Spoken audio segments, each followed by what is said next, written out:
Hello everyone! I was looking at the two anime channels on YouTube that I sometimes use to watch anime when I stumbled upon a title that made me giggle. It wasn't anything naughty, but rather it was an isekai title that caught me by surprise, which is weird because nowadays absurdly long and specific titles weren't anything new in isekai, but this one sort of made me laugh.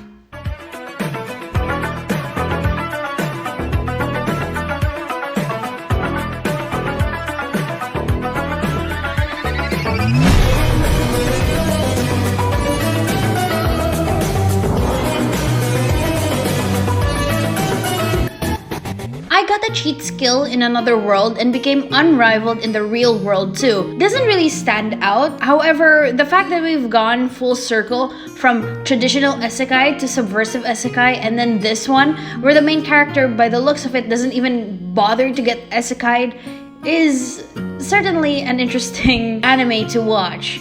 I caught this fairly early, 2 episodes up on the playlist as of writing this script, so we'll do the 3-episode rule for this anime and see if I'll continue to watch it after watching episode 1 and 2.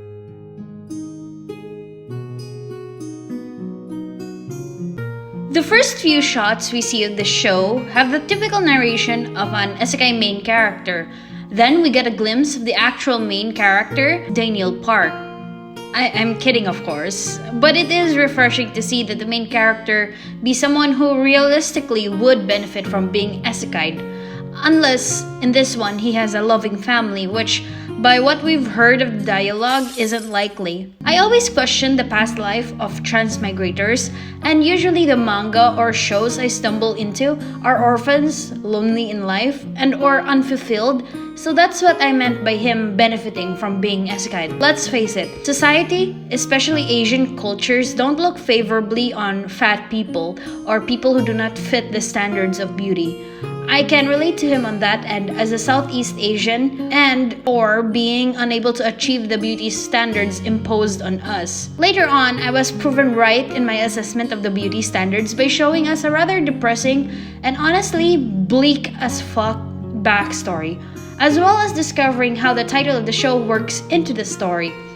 We discover that he is now the owner of this house that has a lot of overpowered items, is previously owned by someone called the Sage. My guess is that the Sage is the grandfather or connected to the grandfather, because there's no way the backstory that mentions how he basically got everything from the grandfather did not include the isekai items or the otherworldly items that he has currently.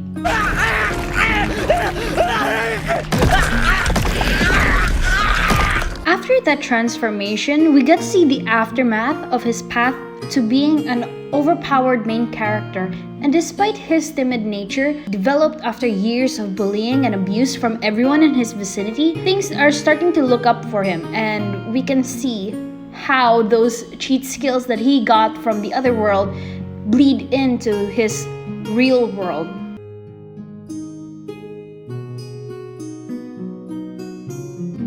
I immediately tried watching episode 2 after the show released, as the series was still fresh in my mind and I was feeling rather optimistic about the series. However, as soon as they introduced Osei Academy, or whatever the name of that academy is, and the requirement for student exception, it just made me burst out laughing and got into a heated argument with myself on the requirements being reasonable before deciding to stop and pick it up for another day.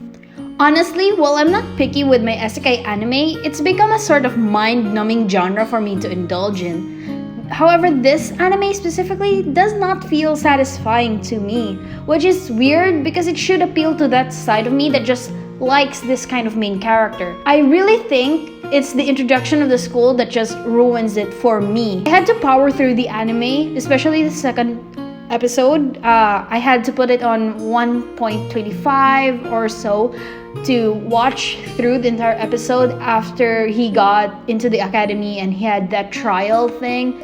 But I don't think I'll be watching the 3rd episode that's premiering on April 18, 2023. One thing that I noticed early on is how great the coloring and scene compositions are. While I'm no expert, I am able to give an opinion on how I perceive beauty, and you're free to give me shit for it. Honestly, go for it.